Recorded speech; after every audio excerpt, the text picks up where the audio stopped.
Assalamualaikum warahmatullahi wabarakatuh. Bismillahirrahmanirrahim. Alhamdulillahilladzi hadana li hadza wa ma kunna linahtadiya laula an hadanallah. Asyhadu an la ilaha illallah wahdahu la syarika lahu wa asyhadu anna Muhammadan abduhu wa rasuluhu la nabiyya ba'da. La haula wa la quwwata illa billah amma ba'da. Masyiral muslimin rahimakumullah. Tidak terasa saat ini kita sudah melewati hampir sepertiga dari bulan Ramadan. Lalu amalan apa yang sudah kita kerjakan? Amalan apa yang sudah kita lakukan? Apakah hanya cukup dengan berpuasa dan sholat tarawih? Masyiral muslimin rahimakumullah. Bagian dari rasa syukur kita kepada Allah Subhanahu wa taala atas segala limpahan rahmatnya, nikmatnya, sehingga kita bisa menikmati sampai hampir sepertiga Ramadan ini. Mari kita tingkatkan amalan ibadah kita selagi masih diberi kesempatan oleh Allah Subhanahu wa taala. Menghidupkan malam Ramadan adalah anjuran dari Allah dan Rasul-Nya. Karena bulan Ramadan adalah bulan yang penuh dengan rahmat, maghfirah, dan sebagai bulan pembebas dari api neraka. Oleh karena itu, mari kita berusaha untuk menghidupkan bulan Ramadan semampu kita. Dengan apa? Paling tidak dengan memperbanyak tadarus Al-Quran, ikut sholat tarawih berjamaah sebagai bentuk qiyamul lail kita, kemudian iktikaf di masjid. Paling tidak itu yang kita bisa lakukan ketika ingin menghidupkan yang namanya malam Ramadan. Masyiral muslimin rahimakumullah. Ada keutamaan ketika kita menghidupkan bulan Ramadan dengan membaca Al-Quran.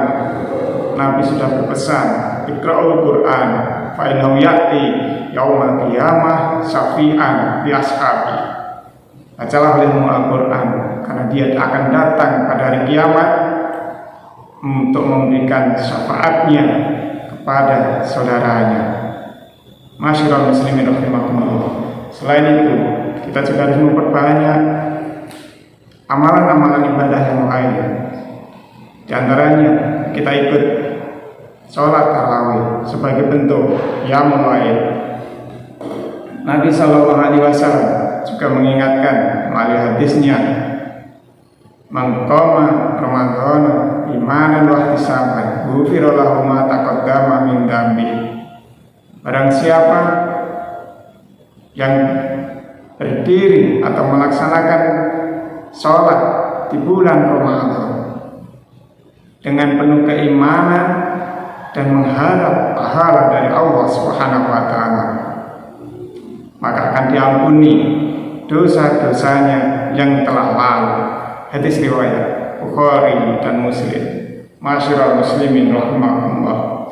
Salat malam di antara keuntungannya atau kelebihan, keutamaan dari salat malam adalah afdhalus sholati ba'dal fardhu qiyamul lail. Seutama-utamanya sholat sesudah sholat fardu adalah sholat malam. Hadis riwayat An-Nasa'i. Jadi jangan sampai kita lewatkan untuk sholat malam di bulan Ramadan kali ini. Kalaupun tahun kemarin kita masih banyak yang bolong, maka saat ini mari kita gunakan kesempatan sebaik-baiknya. Masyiral muslimin rahimakumullah. Salat malam adalah salah satu cara atau jalan yang ditunjukkan oleh Allah untuk menuju surganya. Nabi SAW mengingatkan melalui hadisnya yang artinya, wahai sekalian manusia, tebarkanlah salam, berikanlah makan, sambunglah silaturahim, dan salatlah kalian pada saat manusia sedang tidur, maka kalian akan masuk surga dengan tenang. Hadis riwayat Ibnu Majah dan Hakim. Masyiral muslimin rahimakumullah. untuk berapa jumlah rakaat di dalam sholat lain atau yang kali ini mungkin biasa kita lakukan adalah sholat tarawih, maka tidak perlu kita perdebatkan tentang soal jumlah. Nabi SAW bersabda mulai yang diriwayatkan oleh Sayyidatina Aisyah binti Abu Bakar radhiyallahu anhu, Rasulullah SAW tidak pernah menambah bilangan rakaat baik di bulan Ramadan atau selainnya dari 11 rakaat. Maka beliau sholat 4 rakaat. Jangan kamu bertanya akan bagus dan lamanya. Kemudian sholat 4 rakaat, dan jangan kamu bertanya akan bagus dan lamanya. Kemudian beliau sholat 3 rakaat. Hadis riwayat Bukhari dan Muslim. Masyaallah muslimin rahimakumullah. Di zaman Rasulullah, sholat yang saat ini mungkin kita kenal sebagai sholat tarawih dilakukan oleh Rasulullah sebanyak 8 rakaat dengan 4 rakaat ditambah 3 rakaat menjadi 11. Di zaman Abu Bakar masih tetap mengikuti Rasulullah dengan 8 dan 3.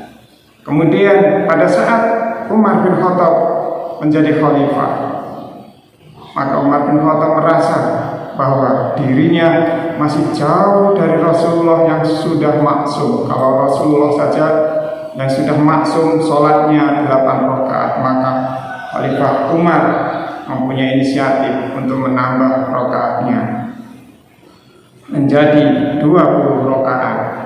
Ketika Sayyidina Umar berada di Mekah, Sayyidina Umar menerapkan sholat 4 rakaat kemudian melakukan tawaf, 4 rakaat tawaf dengan 7 kali putaran di Ka'bah sampai 20 rakaat ditambah 3 witir.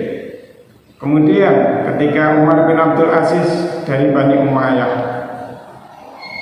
menjadi khalifah, merasa lebih jauh lagi dari Sayyidina Umar, maka ditambah lagi menjadi 36 rakaat karena di Damaskus beliau tidak bisa tawaf seperti yang dilakukan oleh Sayyidina Umar bin Khattab, makanya ditambah menjadi 36. Setelah 36 ditambah 3 witir, jadilah jumlahnya menjadi 39. Masyaallah muslimin rahimakumullah. Oleh karena itu kita tidak perlu memperdebatkan berapa jumlah rakaat di dalam sholat tarawih yang kita kerjakan atau yang kita ikuti, imam yang kita ikuti. Insya Allah semuanya ada tuntunannya. Yang penting kita niat ikhlas lillahi ta'ala, mengqoma Ramadan imanan wa ihtisaban ghufirallahu ma taqaddama min dzambi. Di situ jelas barang siapa yang berdiri melaksanakan sholat karena iman dan mengharap pahala dari Allah, akan diampuni dosa-dosanya yang telah lalu. Barangkali itu yang bisa saya sampaikan pada kesempatan kali ini. Mudah-mudahan Allah menerima ibadah kita, puasa kita, jariah kita, dan semoga kita diberikan umur yang barokah, ilmu yang bermanfaat, paling tidak bermanfaat untuk diri kita, keluarga kita, bermanfaat untuk lingkungan tempat tinggal kita. Amin amin ya rabbal alamin. Untuk semuanya wallahu a'lam bishawab. Wassalamualaikum warahmatullahi wabarakatuh.